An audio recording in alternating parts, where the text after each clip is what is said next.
It's your boy Jay Best and your boy Jerry Best, and welcome back to the Straight to the Point podcast, season 3, episode 22. On today's episode, we're doing our Huddle segment. We'll talk about a bunch of different topics. Then we're gonna talk about the drama in Philly that just happened recently, and then we're gonna talk about Jared's guy, Kirk Cousins, who probably completed the biggest heist of all time with the Atlanta Falcons. Then we're gonna end this episode with the best thing we saw in Week 14. But first, as always, I want to thank God for waking us up this morning and allowing us to talk about sports, which is something that we love to do. Without him, we would not be here right now. So let's go ahead and let's get straight to the point.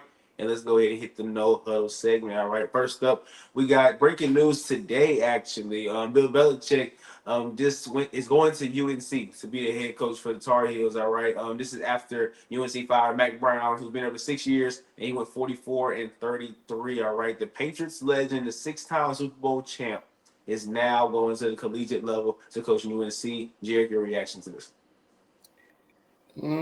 I honestly mixed feelings because I know how great Bill Belichick is, and I know how he can. I mean, we saw how he operated an organization. I'm pretty sure he can operate a program, but me personally, I just don't think this is the era for him to be coaching college football. I don't. I think I see him more so along the lines of a Nick Saban. Okay, traditions, morals, and like he's not gonna go against the way that he runs his program for nothing and for nobody. No athlete is bigger than his program. Well, what we're seeing right now in the college football world is athletes are starting to think that they're bigger than the programs due to the NIL money and all the compensation that athletes are starting to get. So I don't think that now is the right time for him to coach college because he's going to have to deal with players asking, hey, how much are you going to pay for me to come here? And I don't think Bill Belichick is going to be talking with people that aren't even grown about paying them a lot to come play football. I just don't think so. I don't see that being in his heart and in his mind. I feel like he's gonna be old fashioned and he's gonna just try to sell them on the fact that he knows what it takes to be successful in the league so he can get them there. Now, mind you, if I'm an athlete, I would love to do that. I would love to go there and learn from Bill Belichick because he's basically going to run this like an NFL program. There's a lot of colleges that try to mimic an NFL organization, but he literally been there and he built one of the best, if not the greatest of all time organization while he was there. So I would love to play for him as a college player. But nowadays, like you said, kids, they're focused about their bag. Everybody wants to go get their bag. So I think that he might do a great job, but it just depends on the approach that he takes with the new tide that there is in college football. Yeah, I think not only you, but a lot of people have mixed feelings about this. And one thing they talk about is how Bill Belichick, you saw how he was with the media. So how is he going to be going to people's houses trying to talk to their parents and this?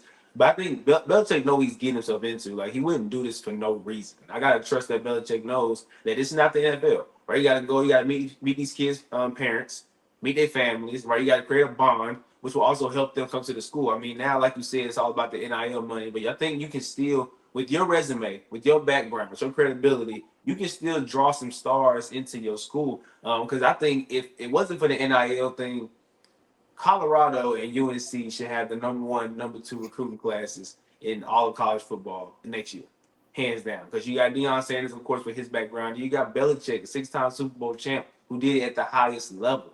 And like you said, if you want to be NFL ready, this is where you need to go. You need to go to UNC because he's gonna give you the best opportunity to be NFL ready. Because Deion played in the league, but Belichick coached in the league. So it's different. Deion can tell you from a player perspective, okay, this is what you got to do to get to the league. But Belichick can tell you from a coaching perspective, this is what's going to happen when you get to the league. This is how coaches going to be. This is what they expect of you. This is, you know what I'm saying? So I think this is a golden opportunity for college kids to get the NFL experience by going to UNC. So I think it's a great job by UNC pulling in somebody like Belichick. And I think Belichick, he know what he's getting into. So for everybody that think he don't know how to talk to people and that's gonna be a problem, I don't think so. Cause I think he absolutely knows. And you brought up the NIL money. He just coached in the NFL.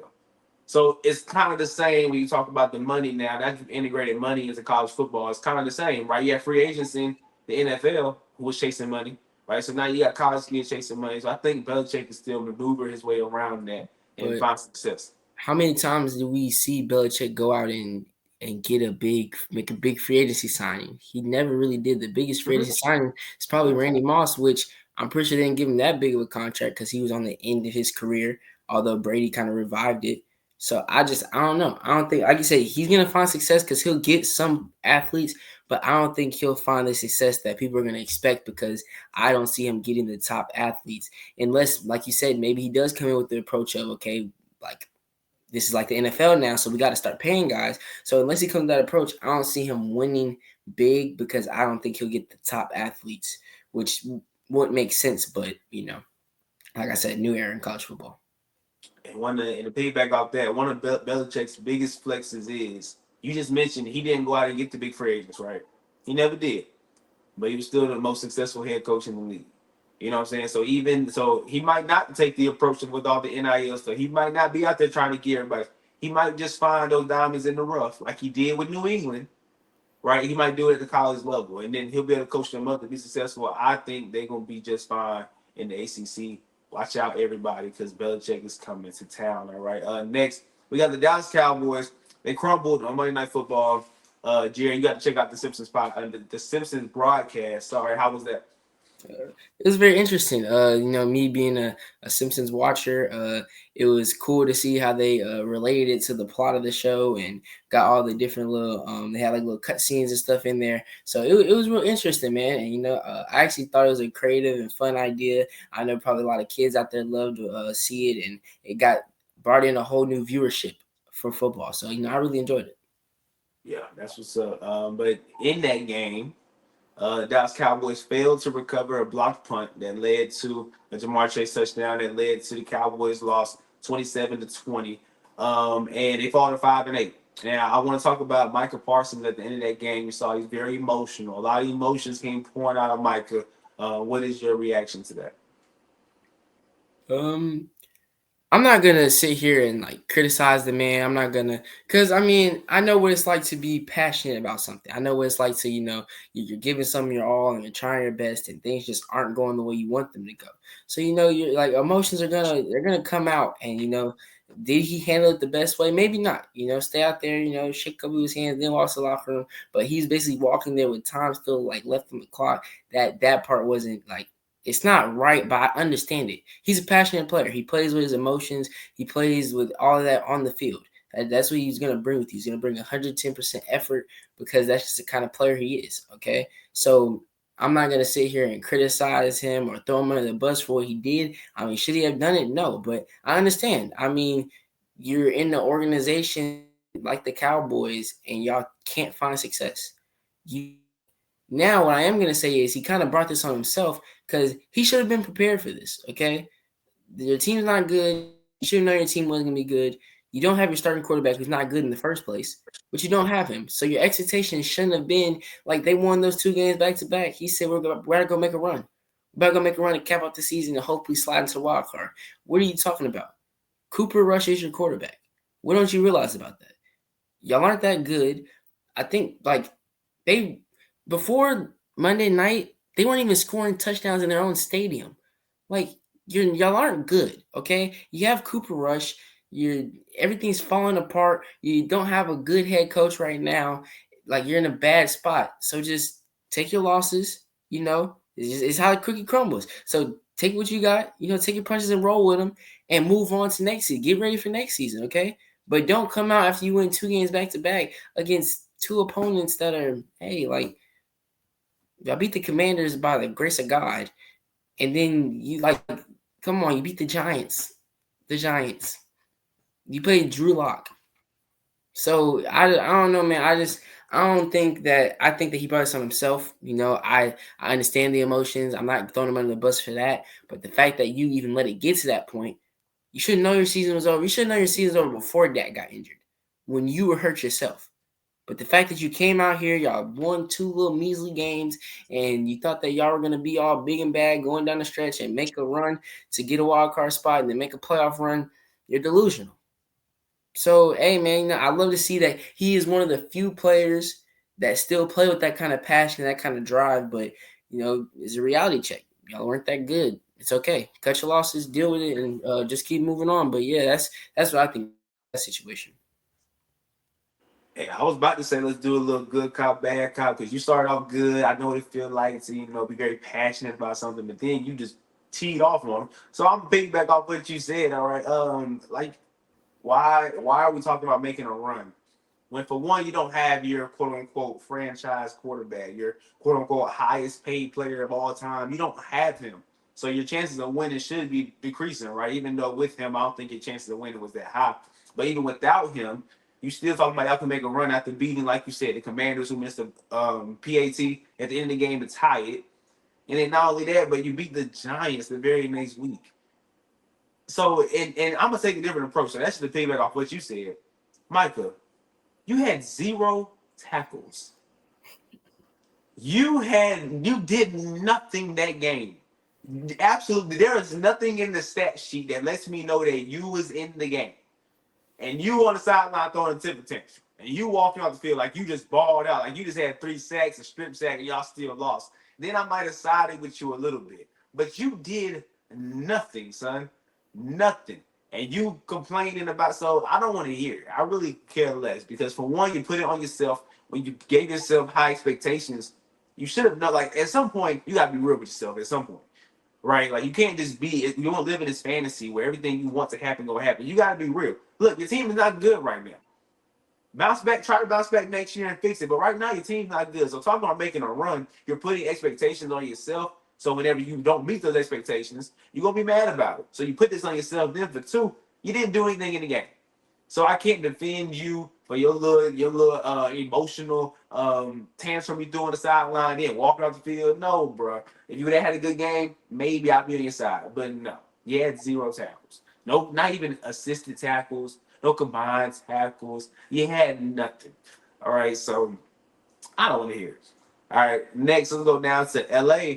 The Rams beat the Bills in a huge showdown, 44-42. They are 7-6 right now, one game behind the Seahawks, who are leading the division, and they play them on week 18.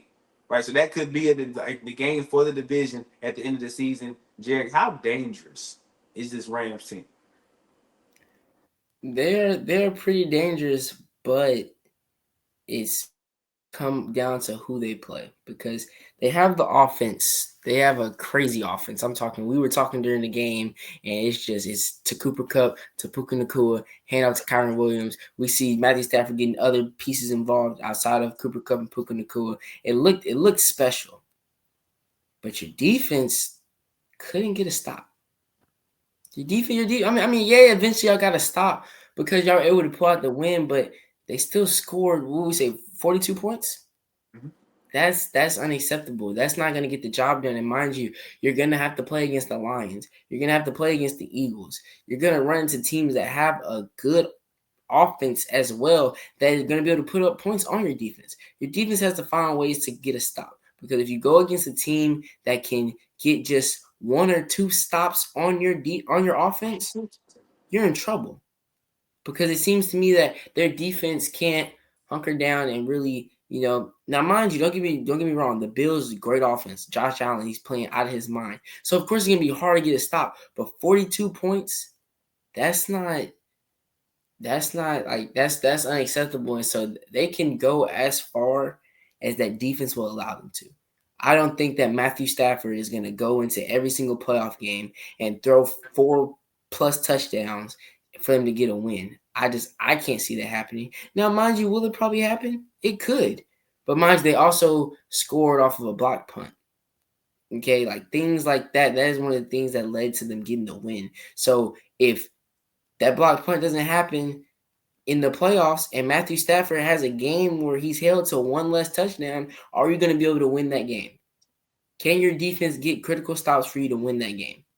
And that's going to be important. And mind you, they're probably going to be looking at, let's say they win their division, they're going to be looking at they'll probably be third seed?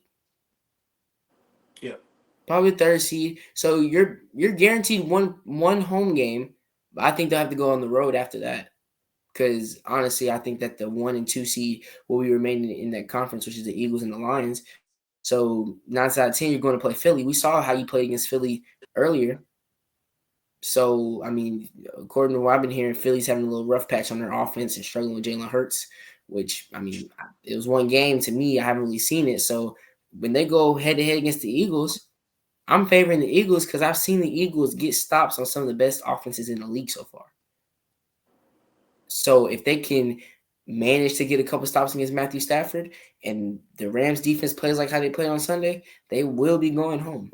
So if their defense can hunker down and find something within them to get a couple more stops and to step it up big, then I feel like they can make a run. But if they don't, they will be very disappointed because of how they're going to be looking going into the playoffs, looking like they're ready for that Super Bowl run, and they might not even make it to the conference championship. So it's up to their defense. So what is their ceiling to you? Like, what is the best they can Their get? ceiling is the Super Bowl because I feel like they can get in a shootout with any team and win. I honestly do. Any team in the NFC, I feel like they can get in a shootout and win. Mind you, the Lions defense, they're not like the best that we've seen them be since they lost Aiden Hutchinson. They have a couple other injuries. So like the Lions defense is struggling a little bit right now. The Eagles defense, they've been playing real nice lately. But they've had their problems in the past. So I think they can. I would say their ceiling is the Super Bowl, but I don't see them reaching the ceiling if their defense doesn't step up. Let's put it that way. So their ceiling is the Super Bowl, but I don't see them making it without a change on the defensive side of the football. So what we saw on Sunday is what I expected from this team going into this year. I expected a lot of shootouts, and all you need is for your defense or your special teams to make one play, one game-changing play is all you need, and that should be enough to get you a win because your offense should be scoring consistently. I don't see a team in the NFL that can consistently shut down this offense. I just don't see it happen. So what you saw on Sunday was a block punt, led to a touchdown. That's all they needed. They gave them cushion, right? And when the Bills tried to come back, it didn't matter because the Rams gonna keep scoring. That's the kind of team this is. And when you get to the playoffs, like you said, the pressure is gonna be on Matthew Stafford because he can't afford no interceptions, no turnovers because of the struggles on the defensive side of the ball. But if I said that going into the playoffs, the pressure is on Matthew Stafford and Sean McVay, I am extremely comfortable. Outside of Andy Reid and Patrick Mahomes, the next best duo I'm taking is Sean McVay and Matthew Stafford over everybody. So I'm very comfortable with the pressure being on them for them to play lights out in the playoffs, which is why I think that they can make it to the Super Bowl and they can actually win the Super Bowl. That's how good this offense is. Because you saw Puka, even though we know he's going to get the ball, Puka still had 12 catches, over 100 yards. Like Puka is the main guy. He's still getting crazy work. And then you look at Cooper Cup. Cooper Cup had a really good game as well. But you also saw DeMarcus Robinson and Tutu Atwell come into play, right? And they're getting open because you got to watch Puka and Cooper. And then Sean McVay wants to run the ball. So it's just too much to defend on this offense. You cannot stop him. And the O-line has gotten healthier. So you saw Matthew Stafford was able to stay upright. There was no sacks in that game. So if the O-line can protect Matthew Stafford, there's nobody that's going to stop this offense. But I just need the defense or the special teams to make one play. It don't got to be a touchdown. It can be an interception to get them in a good field. It can be anything. It can be a block punt that don't lead to a touchdown, but it's a block punt, a good punt return, anything, and they can win any game against anybody. I have full faith, a lot of faith in this team to make the Super Bowl. And I know one thing. Let's just say they don't win their division. It might be a wild card team. I would hate to win my division and got to play them first round at home. I would absolutely hate that because that's a matchup nightmare for anybody. All right. In Philly, this team is 11-2. All right. But tell me why I go on TikTok yesterday and I'm seeing the Eagles basically trending. I'm like, what is happening? I'm seeing videos on First Take about drama in Philly. All right, so in the Brandon, first of all, after the game, after they barely beat the Panthers, right, it was a little scare. It happens every now and then, but they came out with the W. AJ Brown was asked what needs to be fixed offensively. Like, what's the problem on the offense? AJ Brown said passing. That's all he said. He said passing. Clearly, if anybody that has football knowledge and football sense, he's taking a shot at the quarterback. Because all he said was passing. Only one person passed the ball. All right. Then secondly, on the Brandon Graham show, Brandon Graham said one is trying. Jalen Hurts, number one, is trying. And 11 could be better. AJ Brown could be better with how he responds to things. All right, then he goes on to say they was friends before this, but things have changed. Brandon Graham is airing out all the dirty laundry. All right, with his organization, his team was 11-2. Jared, what is your reaction to the drama in Philly? It must have been something real serious to happen between Jalen Hurts and AJ Brown because, mind you, against the Ravens, I mean, yes, Jalen Hurts 11 for 19, 118 passing yards, one passing touchdown. I mean, it's against the Ravens, who we don't view them as a top tier team, but they're still good enough to where they're gonna make the game competitive. Let's just give it to them. They're gonna make the game competitive. And mind you, Saquon Barkley had 20 carries for 107 yards. They found the weakness within the Ravens in that game and used it to their advantage. Mind you, in that game, of the 118 passing yards that Jalen Hurts had, AJ Brown had 5 catches for 66 yards. That's not a bad day. That's not a bad day to me, is it? I mean, I don't know about you, but to me, that's not really a bad day. Fast forward to this game against the Panthers, Jalen Hurts 14 for 21, 108 passing yards, 2 passing touchdowns. Neither of the passing touchdowns was to AJ Brown, but he had 4 catches for 43 yards, and yet another great day for Saquon Barkley, who had 20 carries for 124 yards. I'm not understanding because I'm seeing a lot of people come out and say Jalen Hurts doesn't know how to read the defense or where to go with the ball. He holds onto the ball a little bit too long. Where was those comments when they beat the Rams, when they beat the Commanders, when they beat the Cowboys, when they beat the Jaguars, when they beat the Bengals? I'm just now seeing in these past 2 games, and mind you, I think this is good for them. If I'm being honest, no team should really want to just coast into the playoffs without being tested. No team. No team should want to coast into the playoffs with everybody on the team just playing completely well. You don't really want to do that because now you're setting yourself up a little bit.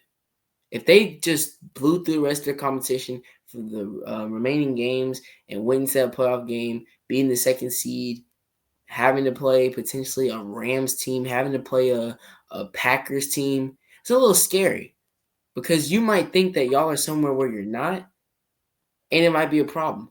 But right now that they're struggling, okay, we can address this. Now, AJ Brown, you gotta man up, bro. I'm not gonna lie. I don't like what I saw to you. That's not I lose a little bit of respect because it's like you just came out and threw your quarterback under the bus and then just like let everybody run him over. Because passing and now everybody's gonna start pointing fingers at Jalen Hurts. And then when they look at the numbers from the past 2 games, it hasn't looked too good. Now they're gonna start bashing him. Like I said, now people are saying we've been known he can't read defenses. He holds onto the ball too long. They weren't saying this whenever they were starting this hot streak. People were saying, "Oh, Jalen Hurts creeping his way into the MVP candidacy." Like it doesn't make sense to me how after 2 poor games where y'all still got the win, you're gonna come out and complain like that. I don't like that. Like I've seen people say that's a closed door discussion. Now, mind you, if something has happened between them to where they're not cool anymore, then maybe you don't have those behind closed door discussions anymore. So that's why he says something publicly. But if you're not gonna have those behind closed doors conversations, talk with the coach about it and have him talk with Jalen Hurts about it. Because obviously there's something that Jalen Hurts is seeing that you're not seeing. You're AJ Brown, you're a top 5 receiver in the league. Of course, he should be getting you the ball. But there's a reason why he's not. So let's figure out what the reason is. And the way to go into the playoffs with the problem is to get on the same page. Not to dish out something and then just like keep your separate distance and try to go into the playoffs and still try to figure this thing out. Because you need Jalen Hurts. You honestly do. Although it hasn't looked pretty the past 2 weeks, Jalen Hurts has showed he doesn't need you to win a football game.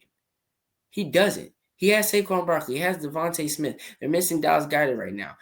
He has other pieces outside of you that can help him get the job done, especially with Saquon Barkley having a phenomenal year. You don't have to get all these targets, and they can still win. They give the ball to Saquon Barkley 25 times. I guarantee you, y'all be in the position to win the game if your defense plays well.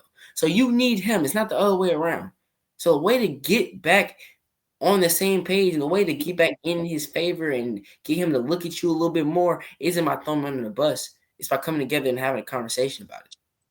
Now, Brandon Graham, you aired out a little bit too much.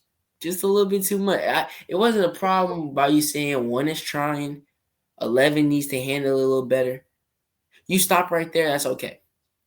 But when you said they used to be friends and now they're not anymore, now that's when all this drama and all this, because to me, people are blowing this way more out of proportion than it needs to be blown, honestly. I don't think it's as serious as people make it seem because it's the Eagles. Because like you said, look at their record, they're still 11-2. It's not that big of a deal in my eyes, at least, because this is something that it doesn't take a whole lot to correct. Don't take a whole lot to fix. It's a conversation or two. Now y'all back on the same page. Now y'all thriving again. But now people are blowing this out of proportion. Could this be a problem rolling into the playoffs? Is there like I just don't.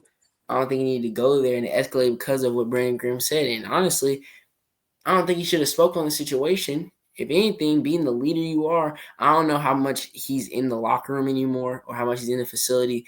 Ever since he's had that injury and dealt with it, but go pull AJ Brown and Jalen Hurts into a room and y'all talk about it. Talk about it like grown men. Let's stop with this throwing this over social media and don't respond to what's going on through the media. It's a big problem right now. Honestly, the media is starting to be a problem right now, and players are starting to talk to the media more openly. We see players got podcasts and all this, and so that's why things like this are starting to happen. So this should have been an in-house, closed-door organization conversation, but AJ Brown said what he said. Then Brandon Graham said he said not so blown up like you said it is. They're trending everywhere. Every big sports show is talking about it. I don't think it's that serious, honestly. I think it takes a conversation. They get back cool. Jalen Hurts, he's not playing his best football right now, but we seen what he can do just 3 weeks ago. It's not like, okay, he's been struggling this whole entire streak that they've been on. No, he's been lighting it up. He's been playing pretty great. So he's had a rough 2 games. I'm not gonna, say okay, it's over now. He's like Jalen Hurts is showing us the Jalen Hurts of last year. No, he's a little funk. He's in a little slump. He'll get out of it before playoff time. He'll be ready to go. So I just think it got blown way out of proportion. I don't think it'll be a problem for them moving forward. I honestly don't. And I think that they'll get it together before it's time for the playoffs, before it's time to make the run for the big end goal of the season. I think this is big. I do. As an Eagles supporter this year, I think this is a big problem. All right, Jared. Let's just say we went to Disney World, right? Happiest place on earth, and we had a parade. There's a parade going on. You know what I'm saying? You see Mickey, you see Minnie, you see everybody, the whole crew, the whole gang. And then I look at you and say, Jared, you ugly. Whoa, wait, bro. You Why? have to. Whoa, wait, bro. You ain't have to. Come on, man. You ain't have to. I understand this is an analogy. I understand make stuff up, but you don't gotta. Come on, bro. Come on, bro. You ain't gotta go there. You don't gotta go there. Yo, you ain't have to use me for that. Come on, man. Come on. Let's go over this again. Let's say something else, man. Because come on, man. Throwing shots. Come on. All right, since you want to be childish like AJ Brown, let me rephrase that. Hey, Okay. I'm making this real. Making this scenario real for you. Let's say we at Disney World, right? We at the parade, we seeing Mickey and the crew, the whole gang, everybody walking down Main Street, right? And I look at you and say, Jared, man, your haircut is jacked up. Why? Why would I do that? And we having the time of our life right now, right? We on top of the world right now. We did, and I'm just gonna mess up the vibe and talk about your hair. Now you the rest of the day you thinking, man, my hair look messed up. Jalen think my hair look messed up, and what everybody else think. I done messed up your whole day. That's what just happened with the Eagles. The Eagles are winning. They have won 9 straight games. They have not lost one game since the bye. Not one game. And everything's going smooth. I'm not gonna lie. Jalen Hurts has not played his best over the past couple of weeks, but during this streak, we've seen him play really, really good. over the past couple games, he hasn't played that good. And now AJ Brown, if you come out and say we need to fix the passing, now AJ Brown, now Jalen Hurts probably smiling, having a good time after the game, right? Just like you were smiling at the parade. And then AJ Brown said this, and Jalen like, man, wait, I ain't been passing game been looking that bad. It's been looking that bad. Now his vibe messed up. You going into a big game with the Steelers on Sunday. What a time to bring this up. What a time to say this. And now all the attention this week is on y'all, but not for a good reason.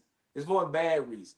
So to me, this is not the time nor place to say it. Not in front of the media. Like you said, go in the back. Right, go behind closed doors. Go during film studies. Say, hey, Jay Hurts, I'm open, dog. I'm open. Look at me. Look. Because I've seen people pull up footage of AJ Brown being open and Jalen Hurts not throwing the ball. I've seen it.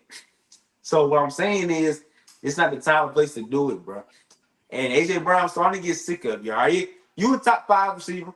You nice. You a problem. Don't get it twisted. You a grown man. I would not want to. If it was any receiver in the league, I would not want to check. It's you. I do not want to check you. Like, you might just run right through me. All right, you a problem. But I remember last year you did the same thing. You complained, throwing tantrums on the sideline because you wasn't getting targets. You wasn't getting catches. We've seen this before, and now you're doing it again, bro. Y'all are 11-2. Clearly, you the kind of guy that you want to have a 15 catch, 170-yard game, and y'all lose, versus you having what you had and y'all win. That's a problem. That's not good for this organization. So last night, I was thinking about this topic, and I was like, I might just come out and say something so bold. I might just come out and say it. And I'm going to do it. Look, I'm going to do it. Eagles. Trade AJ Brown. Next year. Trade. Y'all win Super Bowl this year. Trade. Period, point blank. Hey, look. Oh, hold up. Hear me out. Still got Saquon. Still got Smitty. You got Jay Hurts. You got the O-line. You got a good defense. AJ Brown, you're going to get some king's ransom for him, right? You're going to get a big trade package. You're not trading for no bag of chips. You trade AJ Brown for some first-round picks. Maybe some nice players. Who says no? Because I just can't have this cancer because I've seen it before. It's not the first time thing. I saw it last year. I saw him complain about not getting the ball last year. And now Brandon Graham said you and Jay Hurts not friends no more. He didn't say that for no reason. He just come out and say that for no reason. And my fault, audience. Brandon Graham is a player on the team. He got hurt a couple weeks ago out for the season, but he is a player on that team, so he knows. He didn't just say this for no reason. Y'all not friends no more. So do you want to keep your QB happy? Do you want your QB to be happy? Yes or no, Jared? Of course. So hey, to me, yes, AJ Brown makes this team elite, but what I get back for him, I can refix that. I can replace what we just lost because I've had enough of it. I heard it last year. Now I heard it this year. Who says no? So what's your thought on that? What's your thought on the Eagles getting rid of AJ after this year? If things don't go right, I know they'll win the Super Bowl. Okay, cool. But if this drama leads to y'all losing games, if this drama leads to y'all looking really bad and then y'all get to the playoffs and lose first round, what's wrong with trading AJ Brown? I mean, I feel like he's such a. It depends on what are you gonna go get a receiver to replace him, or is Devontae Smith going to become your number one? That's just. I mean, I wouldn't say it's a bad idea. I just wouldn't do it because y'all are in such a great position right now to win something. Yep, and you still mad. Why blow it up is my thing. But I mean, hey, I would really love for them to wrap this up and get back on the same page like yesterday. Fantasy playoffs coming up. I have AJ Brown as my receiver, man. I need him to come through for the come through. So I'm gonna need them to wrap this up. Get back on track. Let's get an 8-catch game in the next 2 weeks. And I mean, if he has to torch the Steelers, hey, it'll be fun. You said it best. You said AJ Brown need Jay Hurts, right? Mm-hmm. You said you got AJ Brown in your fantasy team, right? You need Jay Hurts to give him the ball, right? I got Jay Hurts on my fantasy teams, both my playoff teams. I got Jalen Hurts. He still put up 20-something fantasy points this past week without AJ Brown. So Jalen Hurts don't need AJ Brown. You're right, because AJ Brown can get Jalen Hurts gonna get you. He can get you 2 passing touchdowns. He can get you a rushing touchdown, maybe even 2 rushing touchdowns. And exactly. he gonna eat for that fantasy squad. But I mean, I appreciated Jalen Hurts, early Christmas present to me and AJ Brown. If y'all, sort this thing out and get back on the same page, and y'all, go out there and have a good time. I would not be mad if AJ Brown had a 8 catch, 90-yard, 1 touchdown game against us. I would not be mad because we can still win that game. I would And not be mad. I feel bad for you because I so in the 2 leagues I made the fantasy football playoffs in, I got a first round bye. And like I said, both them leagues I got Jalen Hurts who plays the Steelers this week. So luckily I ain't gotta worry about that game. I can just watch this game as a Steelers fan. I ain't gotta worry about Jalen Hurts. But you on the other hand, you gotta That's pray the that thing. AJ eat. Like I said, like in order for if you had to play this week and you had Jalen Hurts, you would need him to have a good game. I don't need Jalen Hurts to have a good game. I just need him to throw about 6 balls that AJ Brown can go and get that accumulates for like 80 yards and 1 touchdown. And I will be you cannot look his way the rest of the game. I'll be perfectly fine. It's not gonna happen because Joey Porter Jr. gonna have about 5 pass interference calls. You That's right. no. You right, but I'm not gonna lie. Hey Joe, you better get it together, brother. You ain't been looking too good the past few weeks, and that's a Grown grown man. man. He's a That's grown a man. grown man. So I'm not gonna lie to you. I might just have to say bump the fantasy for the team's sake.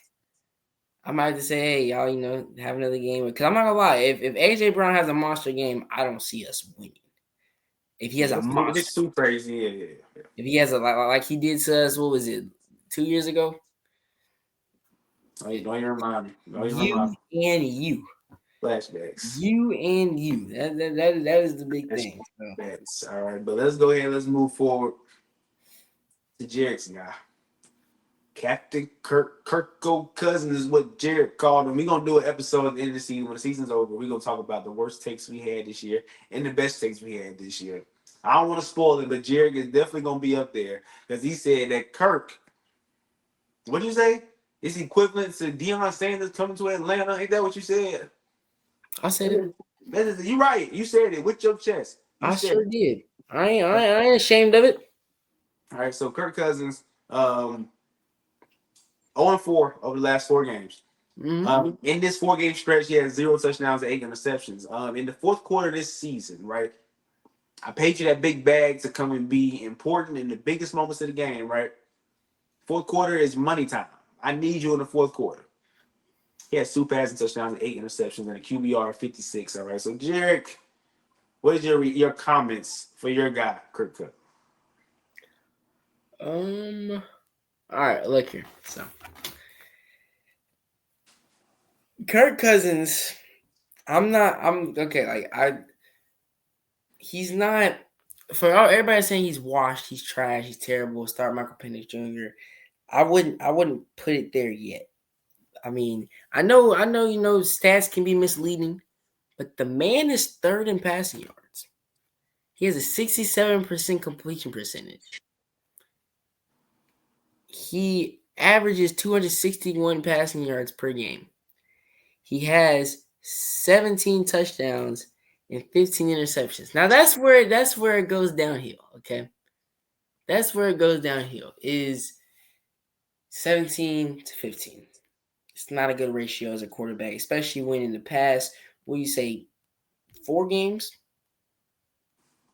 You've had Four 8 games. interceptions, zero touchdowns. That's the big problem right there. So I'm not understanding what the problem is, but the reason why it looks so bad is because of what they just paid you. Had they not given you this stupid big contract, nobody would be reacting like this. Because mind you, the man just came off of a torn Achilles. We're gonna sit here and act like, hey, come off a torn Achilles, go out there and be great. Really? Kirk Cousins was never that type of quarterback in the first place. He really wasn't. He wasn't. Now, mind you, Kirk Cousins came from having Justin Jefferson, okay? It made things so easy on him. He had the best receiver in the league on his team. That's who he was passing the ball to. He comes over here. He has Drake London. He has Kyle Pitts. He has Darnell Mooney.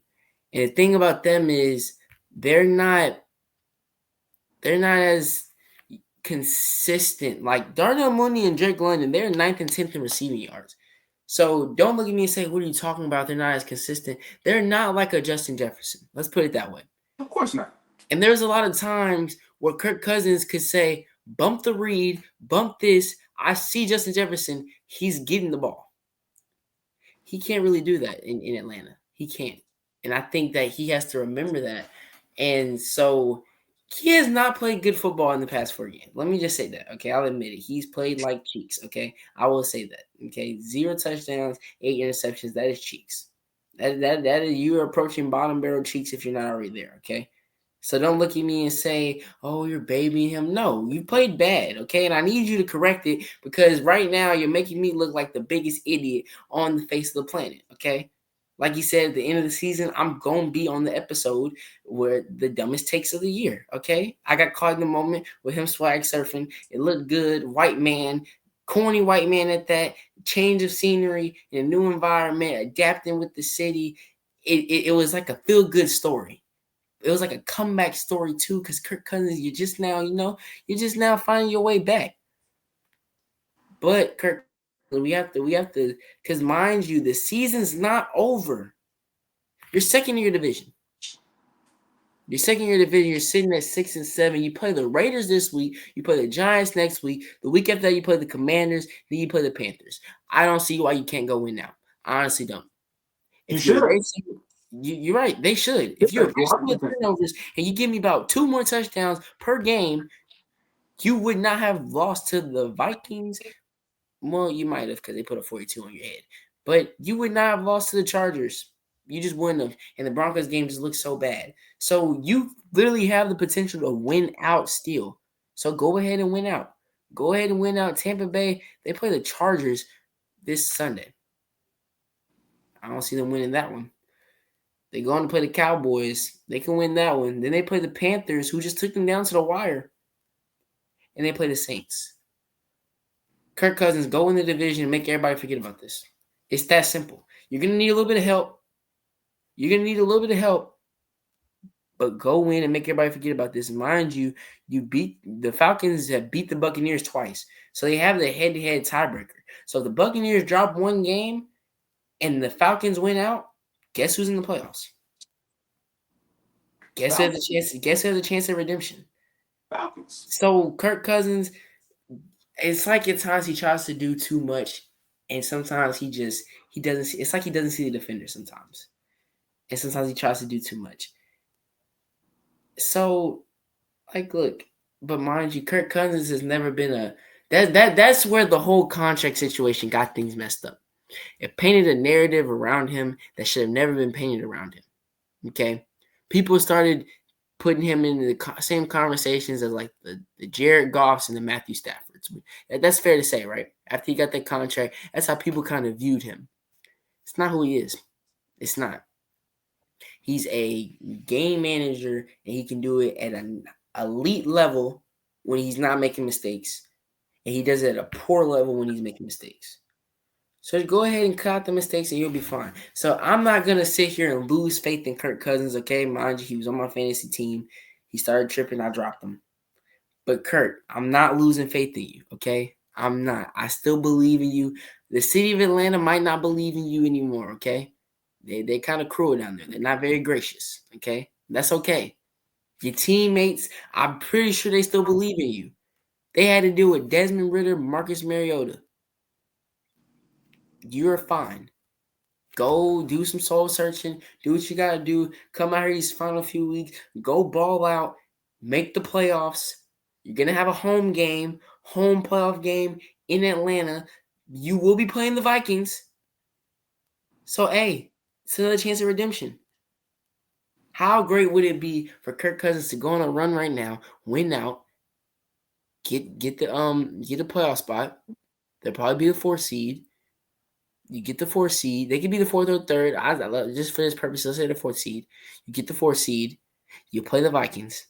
The Vikings come back to Atlanta, and you beat the Minnesota Vikings. How great would that be? Would have been great because Minnesota this past weekend got the win. You're right, but he didn't. You He right. didn't. You He right. didn't, and that's okay.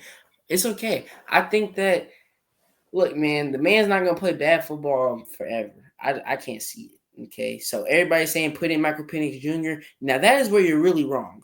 You cannot put in Michael Penix Jr. in this time of the season. If you lose 2 more games or you lose 1 more game and then your playoff chances are slim to none, okay, go ahead and do it. But right now, you cannot put him in because I don't think he's ready for this type of like you're literally keep winning and you might get in. I see the Buccaneers losing to the Chargers. Chargers are a pretty good football team. So you win, you're in. That's literally the situation that you're in. You put Michael Penix Jr. in there. He's a rookie. He doesn't have experience. If you put him in there and there's one game where he has a welcome to the NFL game, now you're out of playoffs, out of playoff contention, and you're done for the rest of the year. So why not ride? You have to ride out with Kirk Cousins. You have to. So for everybody saying bench him, put in Michael Penix Jr., you can't. You have to ride out with Kirk Cousins. Like I said, the man is third in passing yards, 67% completion.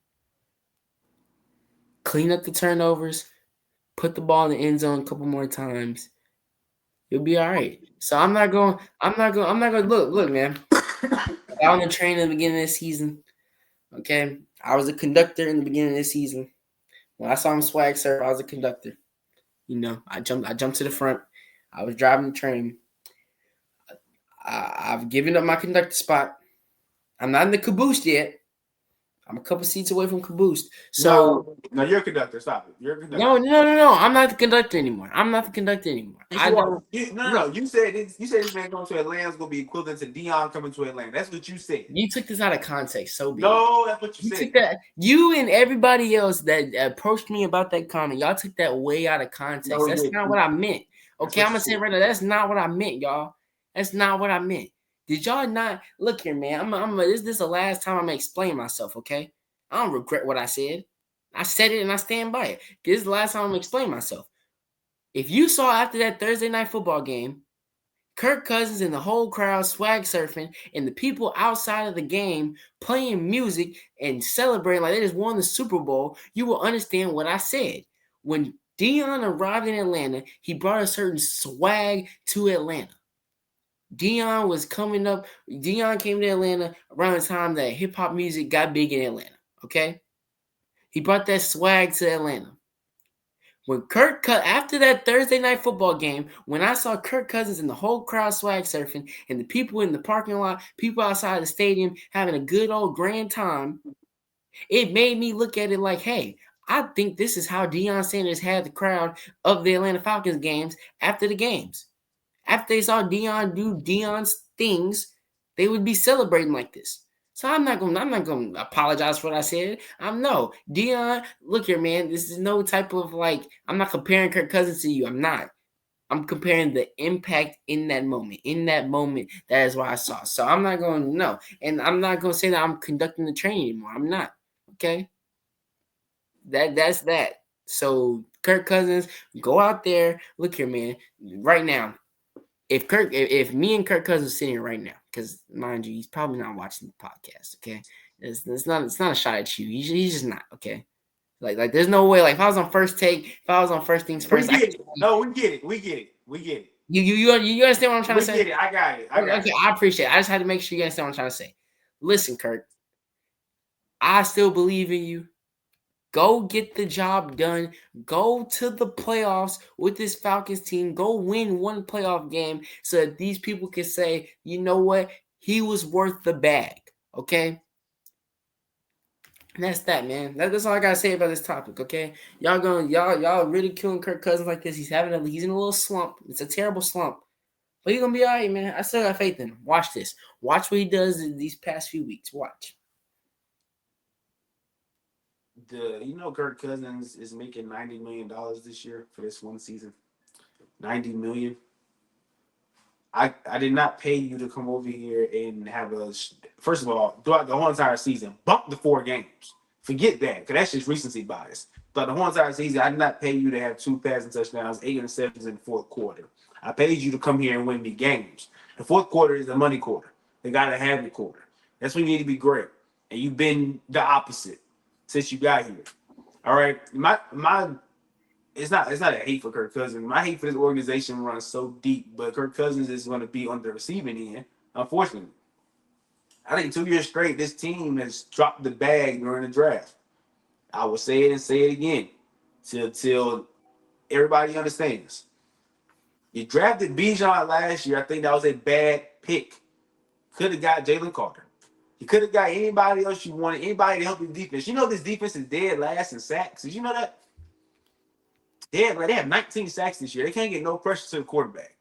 Because for 2 years straight, you had an opportunity to go get a elite edge rusher.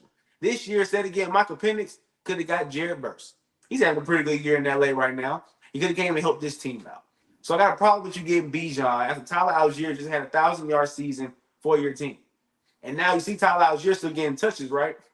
Which means that clearly Tyler Algier is a pretty good player to the point where I can't draft a top five running back and just eliminate Tyler Algier from the equation. You know, Tyler Algier, you still got to get some reps. He's nice. If he was nice, he should have drafted Bijan, should have drafted Jalen Carter. Then this year, you go and you draft Michael Penix, who we all know is old.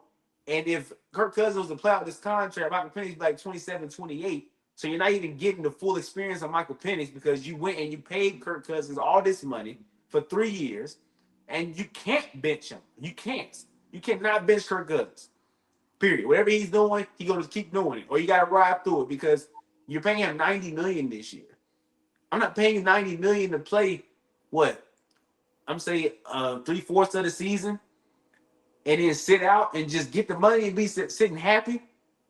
A heist is what he pulled on this team, and this team is stupid for paying him that much for one.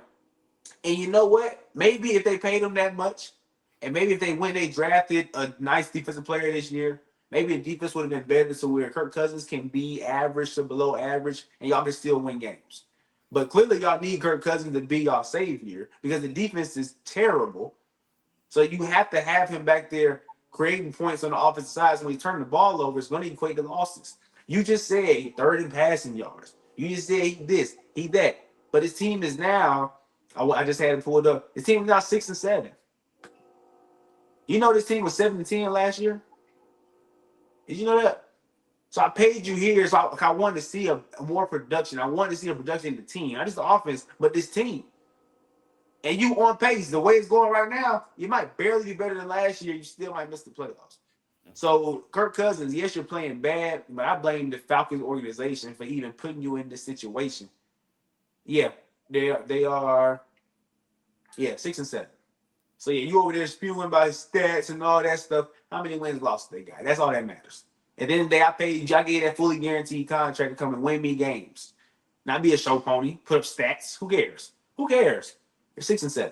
And you might not win the division because if he keep playing the way he's playing, then I'm going to keep winning games because they don't have a defense that can help him out because they refuse to draft defensive players in the first round. They choose to draft a Bijan Robinson and a Michael Penix, who's not going to see the field this year. He can't see the field next year, and he definitely can't see the field the year after that because of the contract you gave Kirk Cousins, all right? Now let's end this show off with the best thing we saw in Week 14. Jared, you're up. I'm gonna switch up a little bit this week. Normally I'll name like a player that defied the odds and had a great like whenever I said Kirk Cousins that one week, and whenever I said Jameis Winston the other week, and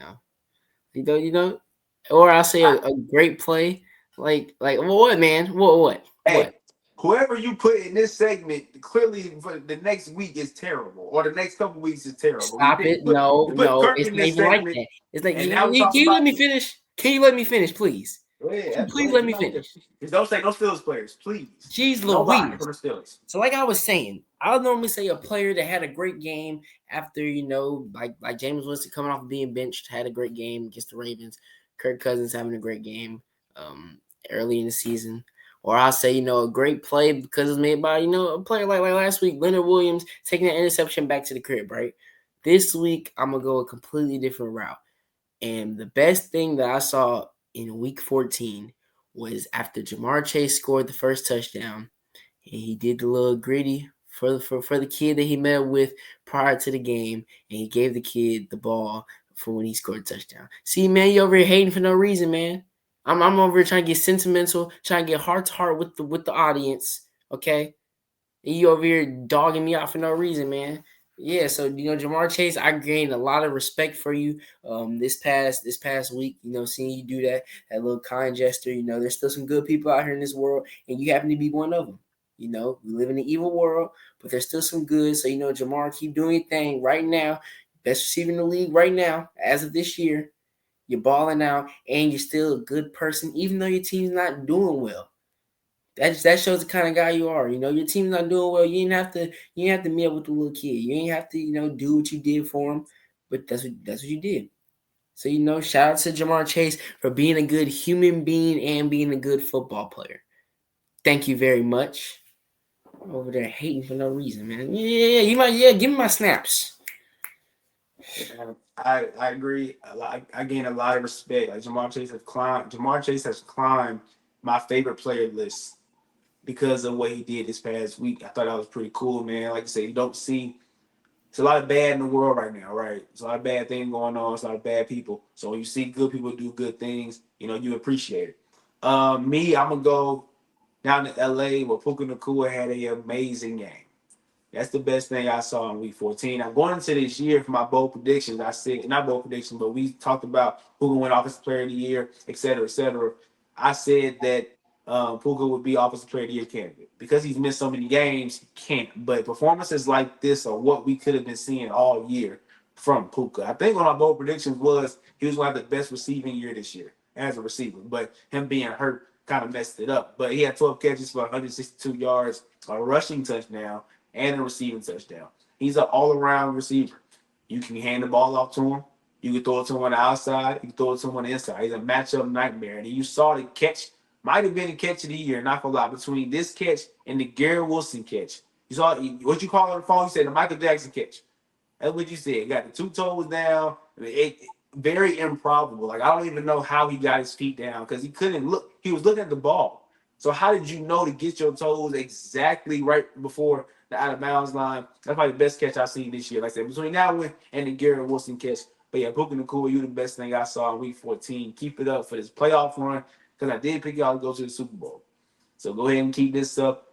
Make me proud. Hey man, I think, hey, I think I'm not gonna lie, LA, y'all might be cooked now.